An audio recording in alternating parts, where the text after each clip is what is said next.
We could do that was if we followed these particular rules, and that became the deal episode. I mean, if anything happened and we couldn't be friends the way we are now, that would really be bad. Devastating. Because this is very good. And that would be good. That would be good, too. The idea is to combine the this and the that. But this cannot be disturbed. Yeah, we just want to take this and add that. I remember the deal. They had that great opening scene about the this, that, and the other. I still, to this day, consider that the best scene ever in the history of the show, and that's my favorite episode in the history of the show. I love the deal episode, and I remember a lot of shouting that week.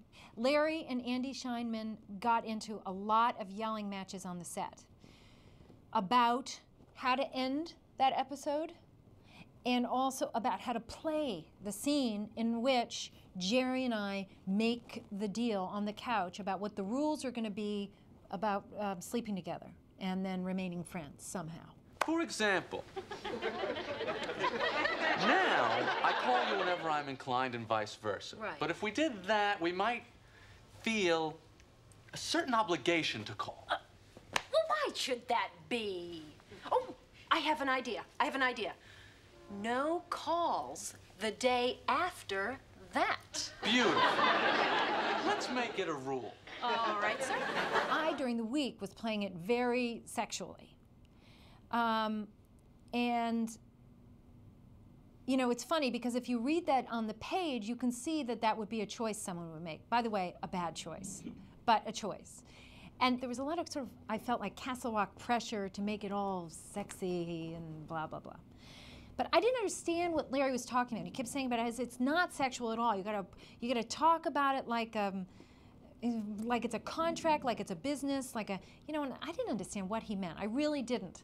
And it was the night before we were gonna shoot, or maybe it was the night, yeah, it was the night before we were gonna shoot, and I came home and I was talking to my husband Brad about it, as I often did, and I was saying, this is what Larry was saying, and I remember very vividly, Brad said, oh no, but of course he's right. And Brad sort of explained to me in a way that I could hear, because for some reason I was dense, Larry's point of view, which I immediately understood, and then the next day we went in and we played it like that, and that's how it ended up. I slept with Elaine last night. Oxygen! I need some oxygen! This is major! I thought you'd like that. Oh, this is huge! I know. All right, okay, let's go. Details. Nah, I can't give details. You what? I can't give details. No details? I'm not in the mood. You ask me here to have lunch, tell me you slept with Elaine, and then say you're not in the mood for details. Now, you listen to me. I want details, and I want them right now. I don't have a job. I have no place to go. You're not in the mood? Well, you get in the mood! He could write that potentially ugly underbelly of human motivation that goes, to hell with you and your morality. I got nothing going on in my life. I need some dirt. Give me a reason to live. The hell with you.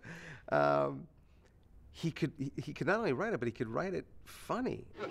Think where man's glory most begins and ends, and say my glory was I had such a friend. Yates.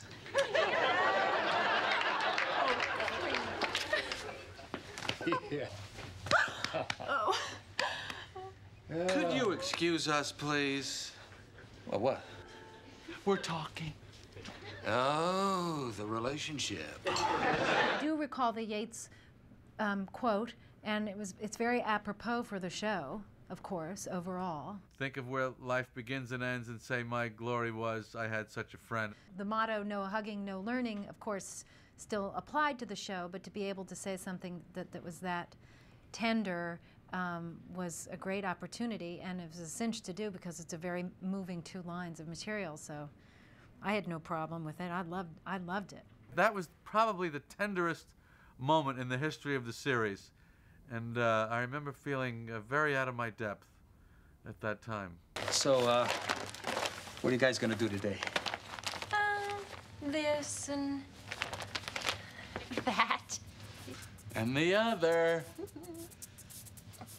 Boy, I really liked the two of you much better when you weren't a couple. We thought that people weren't going to believe that these two were just going to continue to hang out. We thought the idea of them just being friends was stretching credibility, and we thought we had to put them back together. And I think we thought that that's what it was going to be. Jerry had been on the road during the hiatus and doing concerts and everything, and the show had been sort of picking up some momentum and he would do a question and answer thing, and he would say to the audience, "What do you think about me being with Elaine?" "No," and he came back and said, "No, no," and I mean, you know, resoundingly no. So that was that.